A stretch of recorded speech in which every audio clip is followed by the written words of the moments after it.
Discussion keeps the world turning. This is Roundtable.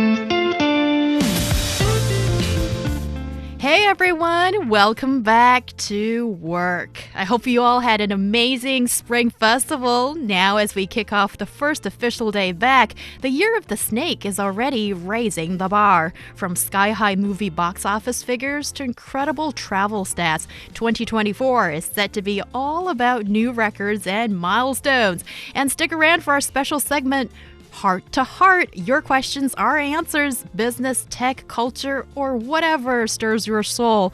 We are ready to dive in. Keep sending them to roundtablepodcast@qq.com. Coming to you live from Beijing, this is Roundtable. I'm Heyang. For today's program, I'm joined by Steve Hatherly and Yushun in the studio. First on today's show, Happy Chinese New Year again. Hope the Spring Festival treated you well and you're feeling recharged. As we settle back into work, I wanted to start with a fun little recap of how the holiday impacted the economy, whether it's record-breaking spending on movies, travel, food, or digital entertainment. The Spring Festival has always been a time for folks to splurge. Let's take a look at how the nation celebrated and spent. And prior to the holidays on Roundtable, we made some educated guesses about which areas could see the biggest increase. Well, we nailed it on one of them at least, and that's the movies. So, Yushun, let's see how it all played out. Of course. Have you watched some of these movies? First of all, we should say it's 2025, not 2024 as well. Oh, it is 2025. Look who's back to work on the first day. Oh, really? I think I just did a little bit of time traveling. You had me second guessing. I quickly checked. Wait a minute. It is 2025. Is yes, it not? And it's the year of the graceful snake. You are totally and completely forgiven. It's the first day back to work. Sorry to interrupt you. Of course. So the movie market, we can see according to China Film Administration, as of 9 a.m. on February 5th, 2025, the box office for the Spring Festival period reached over 9.5 billion yuan, or about 1.3 billion US dollars. It is setting a new record again, as we said. The number of moviegoers reached 187 million, surpassing the total audience from the 2024 Spring Festival and breaking the record for the highest number of viewers in Chinese film history during the Spring Festival period. And I think some of us have already watched one or two movies of this Spring Festival period. We talked about the big ones, right? The ones that were expected to do very, very well before the Spring Festival kicked off. And I think what we're seeing by the numbers here is that what was expected came through. China's cumulative 2025 box office, including pre-sales, nearly $1.6 billion. That's about 11.5 billion yuan, I believe. That's from the China Movie Database. And that surpassed North America to rank first globally. And that shows that the movie market potential of China during the Spring Festival period, as I said, was a good one. Yeah, well, it's a good start. And just also, if I may provide a caveat, this is only the first week of February. And then for the North America movie box office, the summer holiday, well, not holidays, summer vacation, always or the summer always a area. big time, yeah. That's the big time to rake in a lot of movie goers' dollars. So we'll still need to, wait and see what happens later on the year. But so far, so good. And Yushun, you mentioned, this has become something that a lot of Chinese people would do. Since you've got this year, it's extra special for us, 8 consecutive days of a long holiday, and we need to work this weekend to make up for at least one day of it. But anyhow, and a lot of us did go to the movies.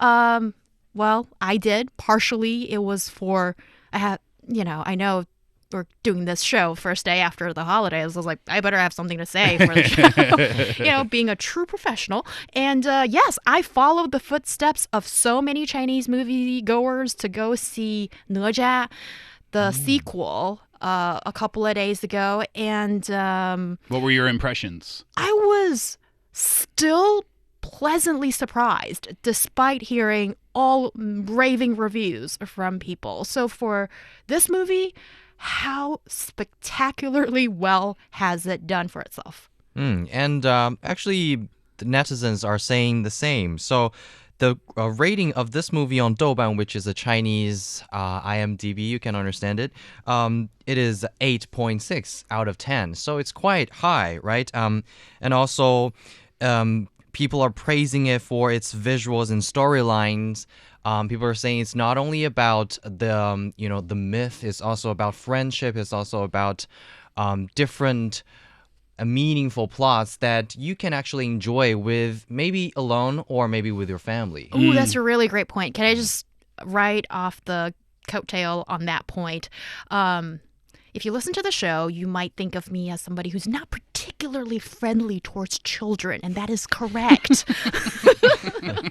So when I went into the movie cinema, well, actually, does everybody know this is an animation? Yeah, it's an animated fantasy, right? Yes, it's an animation film, so therefore you get adults like me and a bunch of kiddos too. So the minute when I sat down and I heard these really like cute little, kiddo voices like, Mom, I want popcorn and stuff like that. And I'm like, oh no. And then, so I was like, okay. Happy holidays. Sorry, guys. Happy holidays indeed. So I was like, okay, I wonder if that kid is going to kick my chair, the back of my chair. I don't know what I'm expecting here. But anyhow, it was really sweet. And the kids were actually surprisingly well behaved. Although there was one kid after 30 minutes into the movie was like, Dad, I want to leave. I want to go home. But anyway, it was all very cute. And then it was a really special experience to be laughing at the same moments with the kids as an adult. So actually, overall, yeah, I'm glad I went to the cinema. That, it reminds you of actually going back to the cinema in the dark with a whole bunch of people.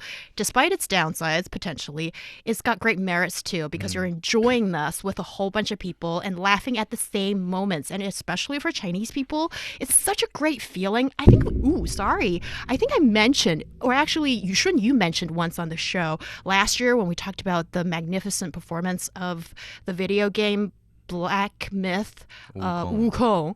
Yeah, for Chinese people to really see the references come from your homegrown culture and to laugh, smile, cry over those things, that is all from your own home culture. That was just a great feeling. And then I felt that for Naja as well, because, like if you were playing those international video games or watching Hollywood movies or whatever it is, and then often people are like, I suppose for Western people, they would just immediately get all the references. Like, oh, this is from the Greek mythology. Oh, this is from American history 200 years ago. But here, like with these homegrown franchises that have done it really well, going deep into our own culture and aesthetics, oh, it was such a great feeling. Did you notice the movie theater? We're seeing the numbers now. Learning about the numbers now. Did you notice that the movie theaters were quite busy at the time that you went? Oh, Steve, don't get me started. Oh, really? Yeah, okay, sorry, this is still about me, but just this first-hand investigation, I was looking at 4 of the cinemas near my home, and all of them were packed. Wow. For Naja, I was like, whoa, the production company behind this and also the people behind it must be so proud. Not only are they raking in huge amounts of money, but also, people are voting with their foot and their wallets to really go see this movie.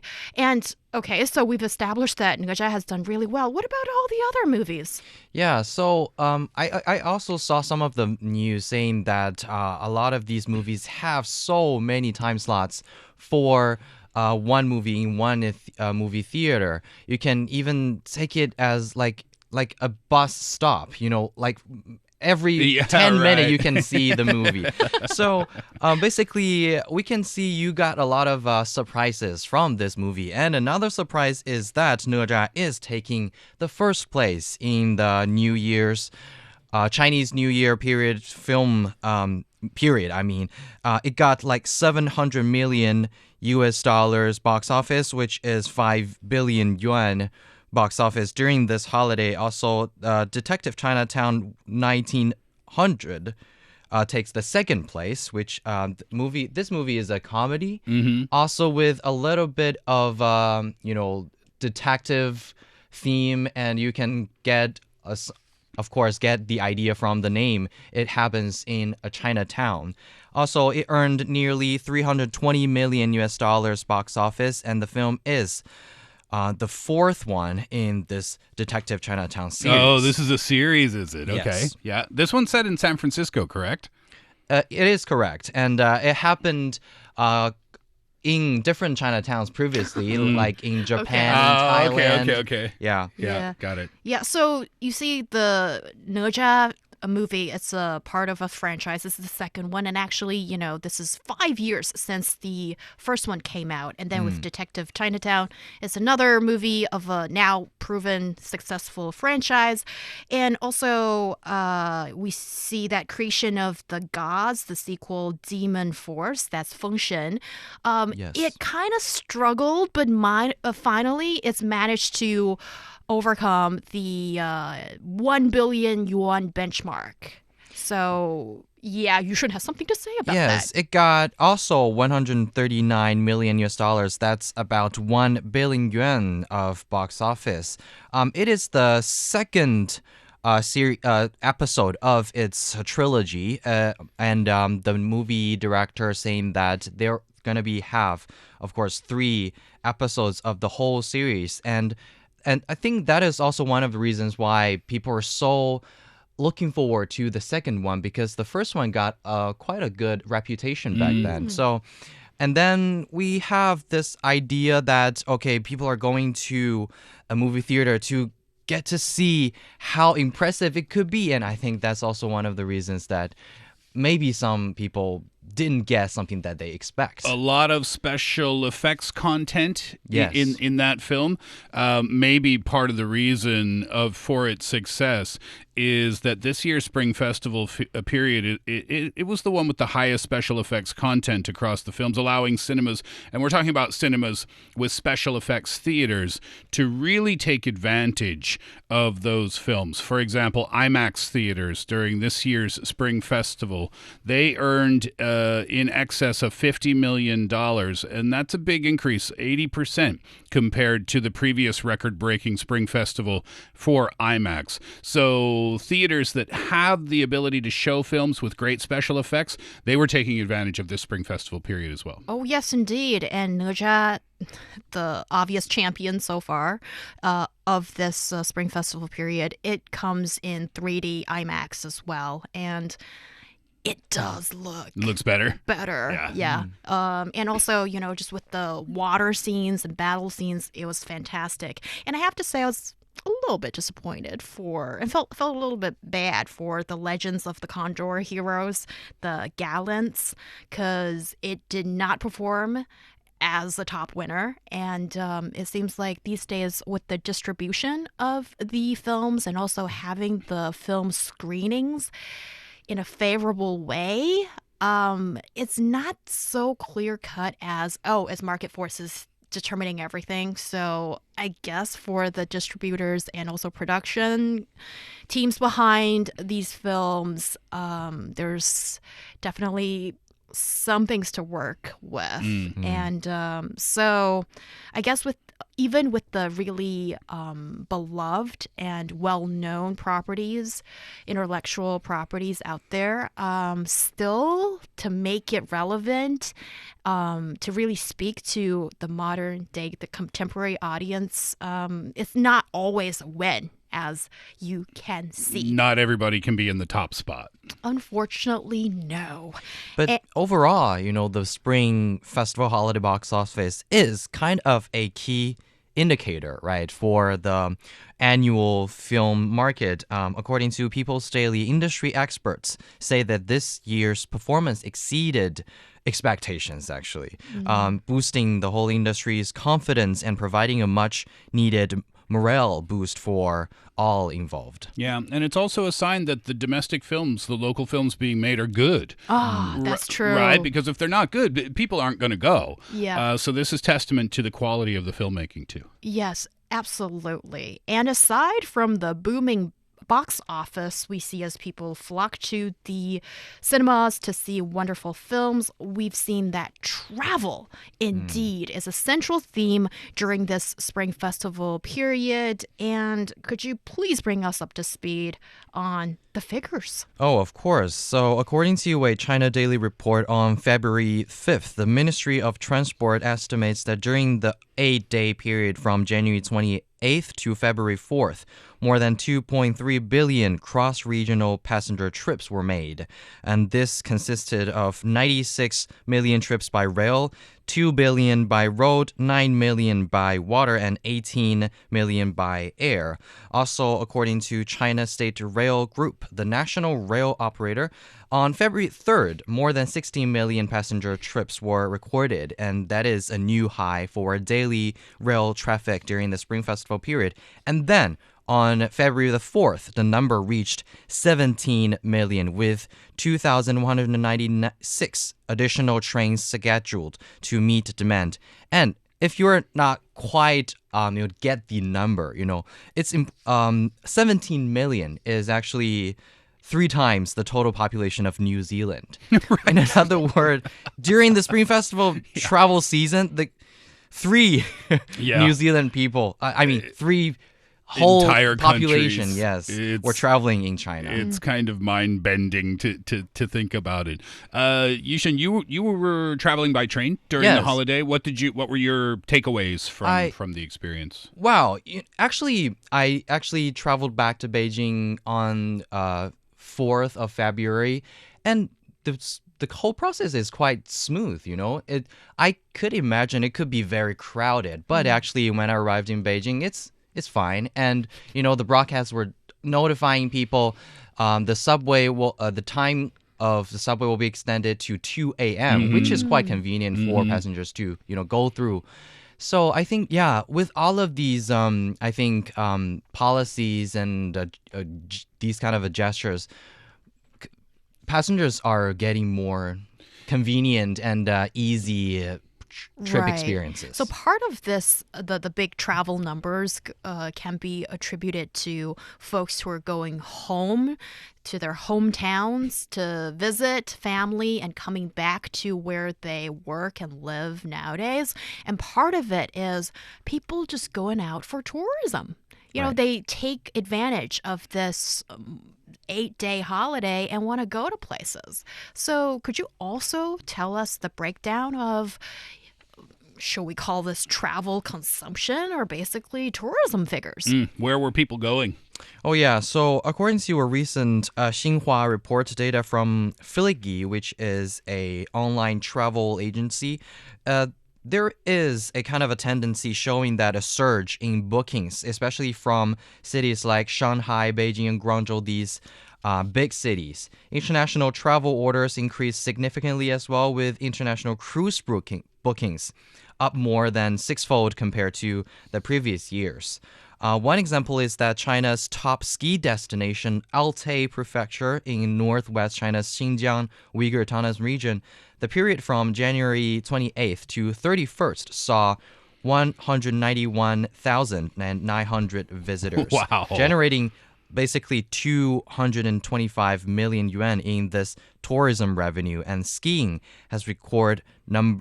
has definitely become the most popular activity in this area during the holiday. Yeah, that's a record number of skiers for that area. And it's making me think, goodness, the lines at the ski lifts, the chair lifts to go up the mountain must have been really, really long. But anyway, that's really cool that that people got to that part of the country to enjoy a ski trip. There were other parts of the country as well that did well.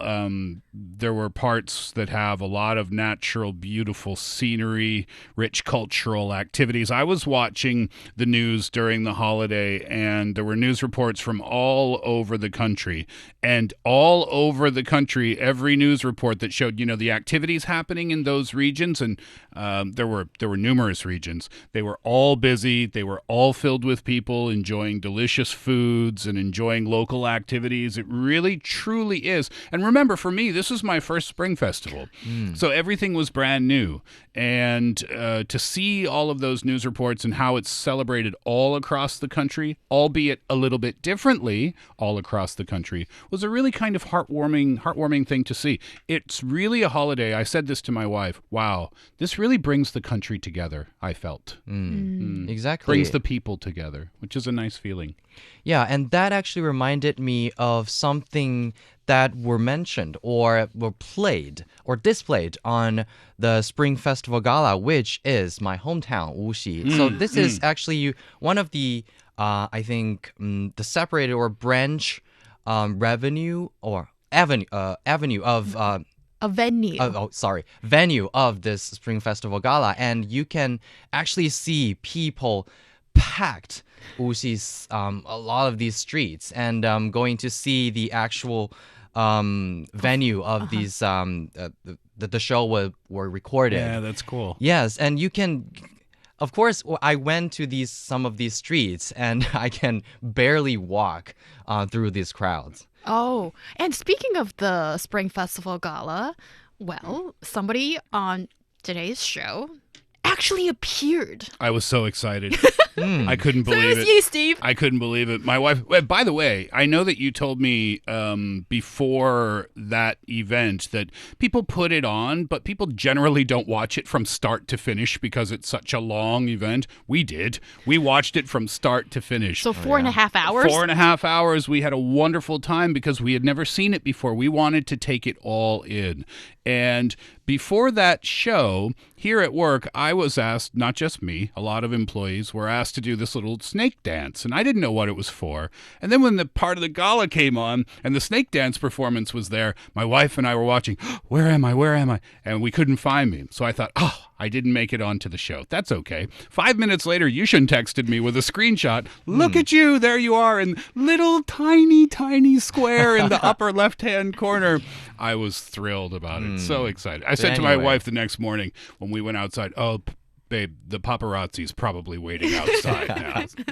Yeah, it was great fun to see your dance appear on the screen on the stage, and a familiar face Yeah, it was fun. on the stage of Chunwan. Isn't that fantastic? It was fun, and just very quickly, I have to say, we were blown away by that event, and I understand why it's been on air for 40 years, and I understand why everybody watches it now.